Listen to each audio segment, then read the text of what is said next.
Баршаңызға сәлем, каналыма қош келдіңіздер. Бүгін өте дәмді сүзбелі кекс дайындайтын боламыз. Видеоның маңызды жерлерін жіберіп алмау үшін видеоның соңына дейін қарауға кеңес етемін. Кексіміз өте дәмді, жұмсақ, үлпілдек болып шығады. Құрамында тіпті сүзбенің, творогтың қосылғаны мүлдем сезілмейді.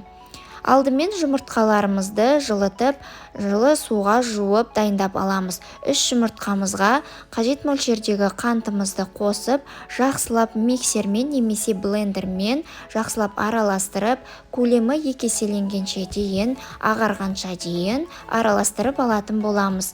Кексіміздің көтеріліп жақсы болып шығуы осы біздің араластырғанымызға байланысты. Ұзағырақ осылай массамыз ағарғанша дейін араластырамыз. Одан кейін қажет мөлшердегі майымызды ерітіп алып қосамыз, немесе бөлме температурасында ерітеміз. Қажет мөлшердегі творогымызды қосамыз. 200 граммдай творогымды қостым. Магазинский творогты қосамыз. Оны да жақсылап блендермен немесе миксермен араластыратын боламыз. Жақсылап езіп дайындап аламыз. Енді үстіне електен өткізілген ұнымызды және де қопсытқышымызды қосып, жақсылап араластыратын боламыз. Менде осы жолы қопсытқышым шафран қосылған сары түсті болып тұр.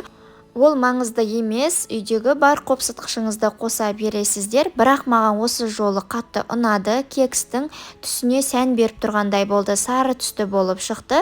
Мінекей біздің массамыз дайын болды. Енді қызып тұрған пеште 180 градуста 30-35 минутта кекстерімізді пісіріп алатын боламыз. Және де осындай ыдыстарымызға арнайы саламыз.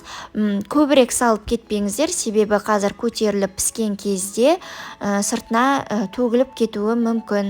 Үстіне қалауыңызша кез келген өрік-мейіз, орех, шоколадтарды немесе мен секілді малина қоссаңыздар өте дәмді болып шығады. Мінекей біздің кекстеріміз дайын болды. Өте дәмді болып шықты. Иісі деген ас үйіңізді алып кететіндей болады. Міндетті түрде жасауға кеңес етемін. Және де менің каналымда бұдан да басқа көптеген қызықты мастер-класстың рецепттері, ерекше рецепттердің түрлері өте көп.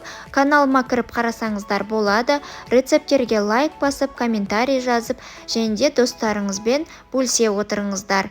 Назарларыңызға рахмет. Келесі рецепттерде кездескенше.